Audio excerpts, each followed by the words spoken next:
बिस्मिल्लाह बिस्मिल्लाह अल्हम्दुलिल्लाह नहमदुहु व नस्तईनुहु व नस्तगफिरुहु व नऊज़ु बिल्लाहि मिन शुरूरि अनफुसिना व मिन सय्यिआति अमालिना मन यहदिहिल्लाहु फला मुदिल्ल लहु व मन युद्लिल फला हादिय लहु व अशहदु अन ला इलाहा इल्लल्लाहु वहदहु ला शरीका लहु व अशहदु अन्ना मुहम्मदन अब्दुहु व रसूलुहु अम्मा बाद फ़इन्न खैरल हदीसि किताबुल्लाह व खैरल हदी हदी मुहम्मदिन सल्लल्लाहु अलैहि वसल्लम व शर्रुल उमूरि मुहदसातुहा व कुल्लु मुहदसातिन बिदअह व कुल्लु बिदअतिन दलाला व कुल्लु दलालातिन फिन्नार। अस्सलामु आलैकुम व रहमतुल्लाहि व बाराकातुहू। আমরা সুন্নাহর সংজ্ঞা অথবা সুন্নাহ শব্দটা বিভিন্ন স্কলাররা যে বিভিন্নভাবে ব্যবহার করেন সেটা পড়তে গিয়ে প্রথম শ্রেণীতে আমরা পড়ছিলাম যে ফিকহ শাস্ত্রবিদদের কথা, সেটা আমরা শেষ করে এরপরে পড়তেছিলাম হাদিসের স্কলারদের কথা। আমরা এই প্রসঙ্গে বলছিলাম যে সবচেয়ে ব্যাপক অর্থে সুন্নাহটা তারাই ব্যবহার করেন। আল্লাহ রাসূল সাল্লাল্লাহু আলাইহি সাল্লাম সম্বন্ধে যত বর্ণনা পাওয়া যায়, যত রকমের বর্ণনা পাওয়া যায়, সবকিছুকেই তারা বলবেন যে এটা সুন্নায় আছে বা এটা সুন্নাহ বলতে অনেক সময় তারা এর যে কোনো কিছুকে মিন করতে পারে। তো সেখানে আমরা হাদিসের আলেম যারা, হাদিস শাস্ত্রবিদ যারা, মুহাদ্দিস যারা, তাদের ডেফিনেশনটা পড়ছিলাম গতদিন এবং সেখানে আমরা ক্ষান্ত হয়েছিলাম আর কি। সেটা ছিল রাসূল সাল্লাল্লাহু আলাইহি সাল্লামের কাছ থেকে তার বক্তব্য, কার্যকলাপ, অনুমোদন, শারীরিক বৈশিষ্ট্য অথবা জীবন বৃত্তান্ত সংক্রান্ত যা কিছু আমাদের কাছে এসেছে তা নবুয়ত প্রাপ্তির আগে বা পরের যাই হোক না কেন তার সব কিছুই সুন্নাহ তাদের মতে। এবং এটা কোথা থেকে আমি করছিলাম এইটাও বলছিলাম আপনাকে, যে বই থেকে আপনাদেরকে বলছিলাম যে কোন বই থেকে এই ডেফিনেশনটা দেওয়া হয়েছে। আপনাদের এইটাই পাবেন, রেকর্ডিং থাকলেই পাবেন। তো যাই হোক, এরপরে আজকে আমরা আরেকটু ডিটেলসে যাব এটার, যে তার বক্তব্যের একটা উদাহরণ, মানে আমরা প্রত্যেকটা জিনিসের একটা উদাহরণ দেখব। তার এই যে আমরা কি বললাম এখানে, বক্তব্য, কার্যকলাপ, অনুমোদন, শারীরিক বৈশিষ্ট্য, জীবন বৃত্তান্ত সংক্রান্ত যা কিছু আমাদের কাছে আসছে প্রত্যেকটার একটা উদাহরণ দেখব, একটা রিয়েল হাদিস থেকে আর কি, মানে হাদিসের আলোকে সেই উদাহরণ দেখব যে এই হাদিসগুলাতে কি বলা হয়েছে। যেমন প্রথমে বক্তব্যের উদাহরণ দেখব আমরা। এখানে আল্লাহ রাসূল সাল্লাল্লাহু আলাইহি ওয়াসাল্লাম ওমর রাদিয়াল্লাহু আনহু থেকে বর্ণিত একটা হাদিসে আল্লাহ রাসূল সাল্লাল্লাহু আলাইহি ওয়াসাল্লাম বলেন, নিশ্চয়ই সকল কর্ম নিয়ত দ্বারা পরিচালিত এবং নিশ্চয়ই প্রতিটি মানুষ তাই পাবে যা সে নিয়ত করেছিল। এভাবে আল্লাহ এবং তার রাসূলের জন্য এভাবে যে আল্লাহ এবং তার রাসূলের জন্য হিজরত করেছিল তার হিজরত ছিল আল্লাহ ও তার রাসূলের জন্য, এবং যার হিজরত কোনো জাগতিক লাভের জন্য অথবা কোনো নারীকে বিবাহের জন্য ছিল তার হিজরত হবে যে জন্য সে হিজরত করেছিল সেই জন্য। এখানে এটা একটা বক্তব্য, এরকম ফেমাস একটা হাদিস আপনারা জানেন, বুখারী এবং মুসলিমের হাদিস। এটা একটা বক্তব্যের উদাহরণ যে আল্লাহ রাসূলের একটা বক্তব্য, যে নিয়ত অনুযায়ী সকল কর্ম পরিচালিত, নিয়ত দ্বারা পরিচালিত, এবং নিয়ত অনুযায়ী সে সেটা রিওয়ার্ড পাবে, যে যেটা চাবে সেটা পাবে। যে আল্লাহ এবং আল্লাহ রাসূলের জন্য হিজরত করছে সে সেই অনুযায়ী সব পাবে, যে দুনিয়ার কিছুর জন্য পাচ্ছে সে দুনিয়ায় পাবে, তার আর কোনো রিওয়ার্ড নেই। এই সেন্সটা এটা আর কি। বা তার হিজরত ওই হিজরত না যে হিজরতকে আল্লাহ রাসূল অ্যাপ্রিশিয়েট করছেন তখন বা চাইছেন মানুষ করুক, সেটা না। এটা হলো বক্তব্যের উদাহরণ। কার্যকলাপের উদাহরণ আমরা একটা হাদিস দেখব। এটা হচ্ছে আয়েশা রাদিয়াল্লাহু আনহা থেকে বর্ণিত। যখন তিনি ফজরের 2 রাকাত নফল ব্র্যাকেটে সুন্নাত সালাত নিজ গৃহে সম্পাদন করতেন, তারপর তিনি তার ডান কাতে কিছুক্ষণ শুয়ে থাকতেন। সুন্নত নামাজে ঘরে পড়তেন। এখানে নফল দিয়ে আবার ব্র্যাকেটে সুন্নত কেন দিলেন আমরা এটা এক্সপ্লেন করছি আগে, তাই না? সকল ইবাদতকে দুইটা মেজর ভাগে ভাগ করা হয়, একটা হচ্ছে ফরজ, একটা হচ্ছে নন ফরজ। নন ফরজ যেগুলো আছে সেগুলোকে ঢালাওভাবে নফল বলা হয়। সেই নফলের ভিতরে আবার সাব ক্যাটাগরি আছে কিছু, সুন্নত মুআক্কাদা, গায়র মুআক্কাদা, তারপরে শুধু নফলও বলবো আমরা। সেটা একেবারেই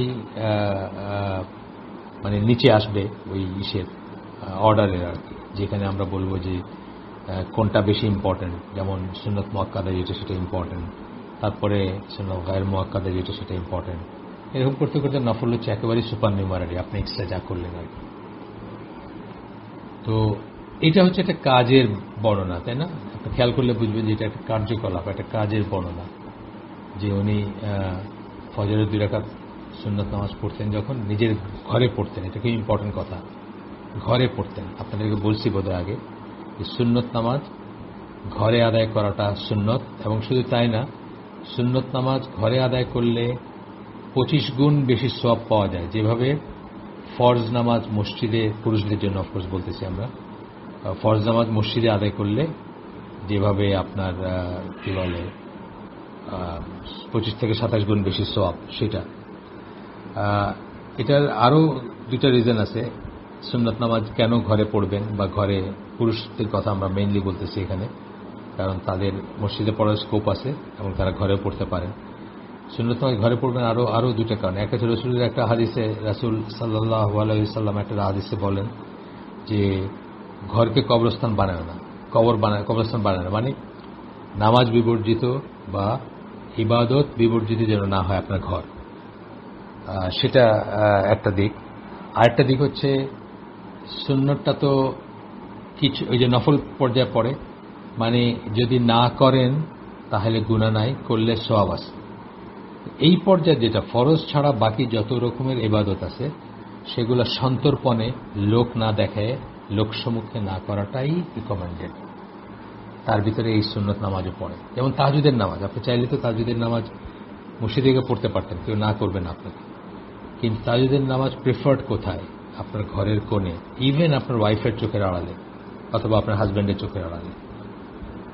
আপনার সিনসিয়ারিটিটা, আপনার খুশুটা, আপনার কতক্ষণ দাঁড়ায় থাকলেন, এগুলা দেখলো না কেউ, সেটাই বেটার। কারণ এটা আপনার আল্লাহর সাথে, এটা তো সুপার নিউমারারি, বা এটা তো অতিরিক্ত করতেছেন ইন এ সেন্স যে ফরজের বাইরে। যাই হোক, এই হাদিসে এই কথাগুলো সব উঠে আসছে বা আছে। আর একটা কার্যকলাপ, মানে কার্যকলাপের বর্ণনা এটা, তাই না? শুয়ে থাকতেন ডান কাতের উপর, তিরমিজির হাদিস, আলবানির মতো সহিহ। আচ্ছা, এরপরে আমরা পড়বো আরেকটা ক্যাটাগরি, যে অনুমোদন। আমরা অনুমোদন কথাটা বলে গেছি। অনুমোদন মানে অনুমোদনের ভিতরে অনেক সময় নীরব অনুমোদন কথাটাও আসবে। এটা কিন্তু একটা দলিল, জানেন তো? আমরা মনে আছে আপনাদের বিদাত নিয়ে যখন কথা বলছি, অথবা ইবাদত করা যাবে নিয়ে যখন কথা বলছি, কি বলছিলাম যে 5টা সোর্সের একটা সোর্সে থাকতে হবে। আপনি যে কিছু একটা ইবাদত মনে করে করবেন, আল্লাহর নৈকট্য লাভ করার জন্য করবেন, সেটা 5টা সোর্সের একটা সোর্স থেকে আসতে হবে, তবে আপনি এটা করতে পারবেন, আর নাহলে এটা করা যাবে না। সেটা কি বলছিলাম যাদের মনে আছে? 1 নম্বর বলছিলাম যে আল্লাহ আদেশ করছেন। 2 নম্বর বলছিলাম আল্লাহ আদেশ করেন নাই, কিন্তু রাসূল সাল্লাল্লাহু আলাইহি ওয়াসাল্লাম আদেশ করছেন।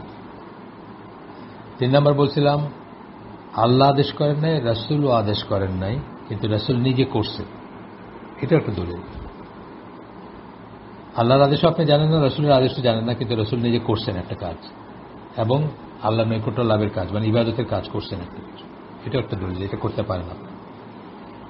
4 নম্বর বলছিলাম যে ওই 3 ক্যাটাগরি কোনোটাই পড়ে নাই, কিন্তু রাসূলের সামনে করা হয়েছে, রাসূল নিজে করেন নাই, করতে আদেশ করেন নাই, আল্লাহ আদেশ করেন নাই, কিন্তু তার সামনে করা হয়েছে, উনি চুপ থেকে অনুমোদন দিচ্ছেন, অর্থাৎ নীরবে থাকছেন। নীরবে থাকা মানেই অনুমোদন।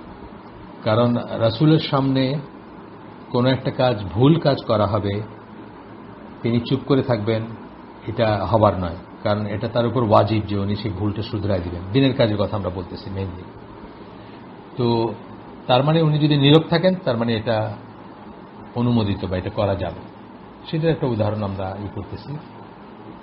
এটা হচ্ছে যে আনাস রাদিয়াল্লাহু আনহুকে প্রশ্ন করা হয়েছিল, উনি বলছিলেন যে মাগরিবের সালাতের পূর্বে কখনো 2 রাকাত সালাত আদায় করেছিলেন কিনা, এই ব্যাপারে প্রশ্ন করা হয়েছিল। আল্লাহ রাসূল সাল্লাল্লাহু আলাইহি ওয়াসাল্লাম মাগরিবের সালাতের আগে 2 রাকাত সালাত আদায় করছেন কিনা। এই যে আযান আর ইকামতের ভিতরে থাকে না, মানে আমরা জানি যে প্রত্যেক আযান এবং ইকামতের ভিতরে সালাত আছে, 2 রাকাত নফল সালাত আছে বা সুন্নাত সালাত আছে, যাই হোক।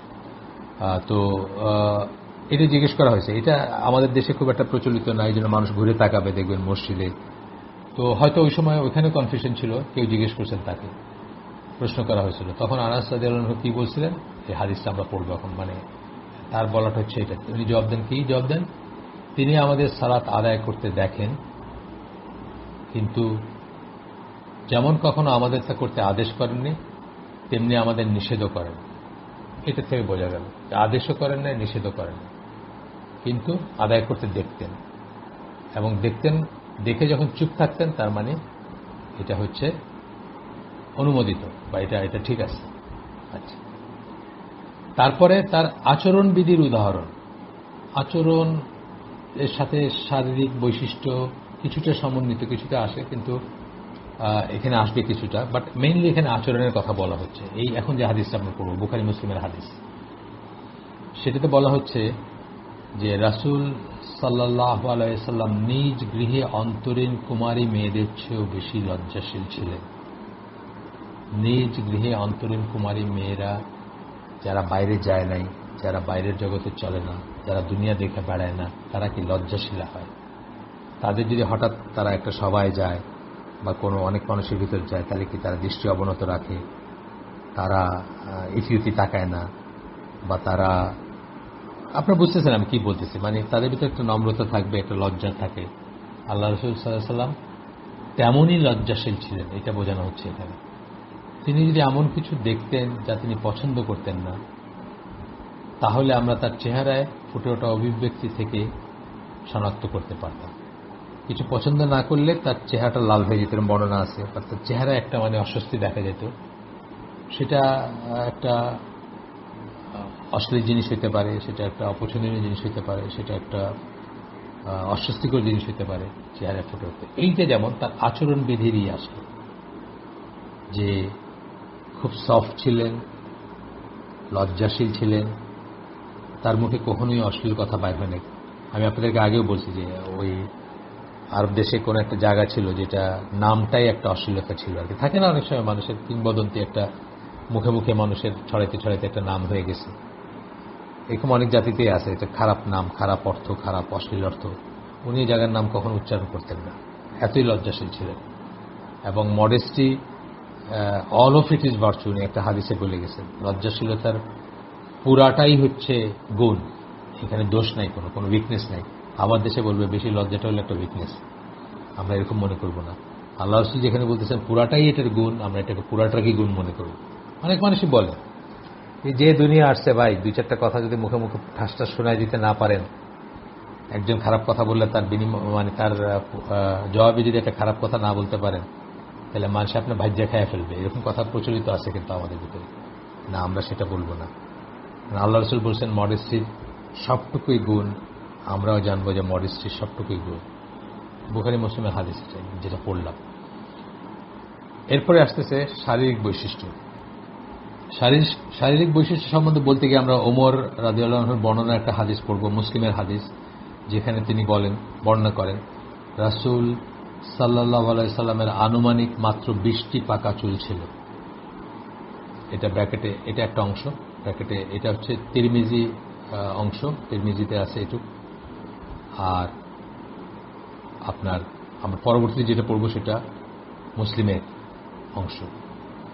তিরমিজির অংশে কি বলতেছেন যে আলবানির মতো সহিহ, কিন্তু এটা মাত্র 20টির মতো পাকা চুল ছিল। অর্থাৎ তিনি 62 বছর বয়সে মারা গেছেন, কিন্তু তার চুলগুলা প্রায় সবই কাঁচা ছিল, মাত্র 20টির মতো হয়তো পাকা চুল ছিল। একটা বৈশিষ্ট্য, শারীরিক বৈশিষ্ট্য। কিন্তু আরেকটি উদাহরণ হচ্ছে জাবির ইবনে সামুরা বর্ণনা করেন, যে একটা বর্ণনা বলেন যে রাসূল সাল্লাল্লাহু আলাইহি ওয়াসাল্লামের চাপ দাড়ি ছিল, মুখভর্তি চাপ দাড়ি ছিল। হাদিস এটা অংশ হয়তো এখানে কোট করছেন, আমি শিওর না। মুসলিমের হাদিস এটা শেষের যেটা পড়লাম। তাহলে এই যে আমরা হাদিসের স্কলাররা সবকিছুকে সুন্নাহ বলেন, মানে সুন্নাহর ভিতর যা যাই করেন তার একটা করে উদাহরণ আমরা দেখতেছি বা বর্ণনাগুলো দেখতেছি আমরা। আচ্ছা, তার জীবন বৃত্তান্ত সংক্রান্ত বর্ণনার মধ্যে রয়েছে, যেমন জীবন বৃত্তান্ত সংক্রান্ত বর্ণনাগুলো কি কি পাই আমরা, মানে জাস্ট র্যান্ডম কতগুলো বলতেছেন যে খাদিজা রাদিয়াল্লাহু আনহাকে বিয়ে করেন, এই ঘটনাটা নবুয়তের আগের ঘটনা, তাই না? তার বয়স তখন ছিল 25, নবুয়তের আগের ঘটনা। তখন তারা মক্কায় বসবাস করতেন, ঠিক আছে? এবং এটা ছিল তার ওহীপ্রাপ্তির পূর্বের ঘটনা, মানে এই সব কটা যেগুলো কথা বলতেছেন। এই সে তথ্যের ভিতরে এই বর্ণনা অন্তর্ভুক্ত যে ওহীপ্রাপ্তির পর তিনি 13 বছর মক্কায় অবস্থান করেন এবং তারপর মদিনায় হিজরত করেন। এই যা কিছু আমরা শুনলাম এগুলা কি জীবন বৃত্তান্ত, এগুলা কি অ্যাকচুয়ালি সিরা টাইপের জিনিস, তাই না? তার সিরা বা তার জীবনীতে আসবে এই কথাগুলা। আচ্ছা, এই যা কিছু পড়লাম আমরা এতক্ষণ ধরে, সকল বর্ণনায় হাদিস বিশেষজ্ঞরা সুন্নাহ শব্দটি নিয়ে যা বোঝাতে চান তার আওতাভুক্ত হবে। অর্থাৎ হাদিস বিশেষজ্ঞরা যখন সুন্নাহ বলবেন তার ভিতরে এই সব কিছু আসবে। সুতরাং অনেক ওয়াইড হয়ে গেল না? তাহলে আমরা কি তাই বুঝি আমাদের দেশে? আমরা কিন্তু তা বুঝি না আসলে। আমরা ওই ফিকহ শাস্ত্রবিদদের যেটা দ্যাট উইচ ইজ রিকমেন্ডেড ওইটাই কিন্তু সাধারণত আমরা বুঝে থাকি, যেটা করলে ভালো, না করলে ক্ষতি নাই, অথবা না করলে গুনাহ নাই, সেটাই আমরা বুঝি। ইউজুয়ালি আমরা সেটাই বুঝি। আজকে দেখলাম কি, আমরা হাদিসের বিশেষজ্ঞদের মতে অনেক ওয়াইডার একটা ফিল্ড দেখলাম। আমি নেক্সট সেটায় যাব না, নেক্সট অধ্যায়ে যাব না, ওইটা ইনশাল্লাহ আগামী দিনই করব। ওইটা হচ্ছে যে উসুলি যারা, ওরা উসুল ফিকের স্কলার যারা, তারা যখন সুন্নাহ কথাটা বলেন তখন কি মিন করেন। আচ্ছা, আমার আজকের আয়োজন আমি এখানে তাহলে শেষ করে দিব। বাট আমি একটু কথা বলবো যে আমরা যে ফিডব্যাকের কথা বলছিলাম, সঙ্গত কারণে বলছিলাম, কারণ আমার মনে হচ্ছিল যে আমরা কি একটু একাডেমিক এসে চলে যাচ্ছে কিনা, যেটা হয়তো মানুষজন, সাধারণ মানুষ যারা, সাধারণ লেভেলের যারা, তারা হয়তো এটাকে মুফিদ যেটাকে আমরা বলি, মানে উপকারী মনে নাও করতে পারেন, হ্যাঁ, ফায়দা না মনে করতেন, ফায়দা আছে মনে নাও করতে পারেন। সো আমি যে ফিডব্যাকটা নিয়েছি মাশাআল্লাহ ব্রড স্পেকট্রামের, মানে অনেক ওয়াইডার স্পেকট্রামের ভাই বোনেরা এটাকে করছেন, মানে রিপ্লাই করছেন। এবং একটু আমি শক্ত করেই বলছিলাম তাদেরকে যে তারা যেন জানান, তারা আলহামদুলিল্লাহ সাড়া দিচ্ছেন, অনেকেই দিচ্ছেন। এবং অলমোস্ট এভরিওয়ান, মানে একজনকে আমি নেগেটিভ কিছু বলতে শুনি নাই, সবাই পজিটিভ বলছেন। এবং সেটা নানাভাবে তারা বর্ণনাও করছেন কেন তারা এটাকে পজিটিভ মনে করেন। আলহামদুলিল্লাহ। তো আমরা এটা চালু রাখবো। তারপরেও আপনাদেরকে বলে রাখতেছি যে এটা আপনাদের উপকারের জন্য। কখনো যদি আপনাদের মনে হয় যে তেমন একটা এনজয় করতেছেন না, বা তেমন একটা কাজে রাখতেছেন না, বা রিলেট করতে পারতেছেন না আমার কথাগুলা, অবশ্যই আপনার ফিডব্যাকে জানাবেন আবারও। তবে আমি এটা চালাই যাব। স্কিপ করে করে পড়তেছি, একটা বই তো আর পুরা পড়ি না, কখনোই পড়ি না আমরা পুরা, স্কিপ করে করে পড়তেছি। বাট আমি মনে করি যে এটা একটা বেসিকই। এটা আমাদের একজন মুসল্লি ভাই আছেন সিদ্দিক, মসজিদ সিদ্দিকের, উনি এই গ্রুপে নাই। ওনার নাম আব্দুল মান্নান, মগবাজার দিকে থাকেন। অস্ট্রেলিয়ায় ছিলেন অনেকদিন, অস্ট্রেলিয়ায় ওনার পাসপোর্ট দিয়ে অস্ট্রেলিয়ান, ওনার মা অসুস্থ দেখে উনি চলে আসছেন, রেস্ট অফ দ্য ফ্যামিলি অস্ট্রেলিয়াতে আছেন। উনি এই বইটা পড়ে খুব চমৎকৃত হয়েছেন, এবং এটা বাংলা বই উনি অস্ট্রেলিয়ায় ক্যারি করছেন। এই কদিন আগে গেছিলেন, তখন ক্যারি করে নিয়ে গেছেন, তো বা নিয়ে যাবেন এরকম বলছেন আমাকে, মানে অস্ট্রেলিয়ার জন্য উনি কালেক্ট করছেন। তো আমার কাছ থেকে নিচ্ছেন আর কি যখন যাচ্ছিলেন। তো এই উনি যেভাবে বইটাকে দেখছেন আমি এভাবে কখনো চিন্তা করি নাই। যদিও আমি খুব ইম্পর্টেন্ট দেখেই এটা ট্রান্সলেট করছি বইটা, বা ইম্পর্টেন্ট দেখেই আমি এটা নিয়ে আবার আলোচনা শুরু করছি আপনাদের সাথে। কিন্তু উনি যে বলছেন ওইভাবে, উনি আরেকভাবে একটা মানে বলছেন যে, মানে সাধারণ পাঠকদের পয়েন্ট অফ ভিউতে উনি বলছেন যে কীরকম বিরাট একটা মিসকনসেপশন আছে আমাদের মনে সুন্নাহ নিয়ে, এবং যেই জন্য আমরা কিন্তু আসলে সঠিক পথের উপর আসতে পারি না। যেহেতু আমরা মনে করি আগে কোরআনে দেখবো, না পাইলে সুন্নায় দেখবো, অটোমেটিক্যালি আমরা একটা সেকেন্ড পজিশন দিয়ে দিচ্ছি সুন্নাহকে। অথচ সুন্নাহর পজিশনটা হচ্ছে ডুয়েল সোর্সের একটা, আল্লাহ রসুল এবং কোরআন মিলায় হচ্ছে আমাদের শরিয়া। তারা হচ্ছেন প্রধান দুইটা সোর্স শরিয়ার। থার্ড ফোর্থ যেগুলো, ওগুলো নিয়ে প্রশ্ন আছে বা বিতর্ক আছে, বা ইফ অ্যান্ড বাট আছে ওইগুলো নিয়ে। তো সুতরাং আমরা এটা অত্যন্ত ইম্পর্ট্যান্ট একটা ব্যাপার। তবে কথা হচ্ছে যে আমাদের সংস্কৃতিতে, আমাদের আপব্রিঙ্গিংয়ে চলে আসছে যে আমরা এটা নিয়ে খুব একটা মাথা ঘামাই না, আর সেই জন্য কিন্তু আমাদের এত বিভ্রান্তি, এত বিভক্তি, সেটাও ঠিক কথা। তো ঠিক আছে, আমরা আজকে শেষ করে দিই এখানে। সুবহানাকা আল্লাহুম্মা বিহামদিকা আশহাদু আল্লা ইলাহা ইল্লা আনতা আস্তাগফিরুকা ওয়া আতুবু ইলাইক। আমরা যে শুনলাম তার ভিতরে ভালো কিছু শুনে থাকলে সমস্ত প্রশংসা আল্লাহর, খারাপ কিছু শুনে থাকলে সমস্ত ব্যর্থতা আমার, এবং সেটা শয়তানের তরফ থেকে। আমরা যে শুনলাম তার ভিতরে ভালো যা শুনলাম সেগুলা জীবনে ধারণ করার চেষ্টা করব। আর একটু শর্টই করলাম আমি আজকের আয়োজনটা, যেহেতু আরেকটা শুরু করতে চাচ্ছি না, কারণ ওইটাতে অনেক ডিসকাশন আছে, অনেক কথা আসবে, তাহলে হয়তো আপনার 40 মিনিটের উপরে চলে যাবে, বা অনেক বড় হয়ে যাবে। অনেক বড় হলে অনেক সময় অনেকের ধৈর্য থাকে না। তো ঠিক আছে, আজকে আমরা শেষ করে দিচ্ছি। আসসালামু আলাইকুম ওয়া রাহমাতুল্লাহি ওয়া বারাকাতুহু।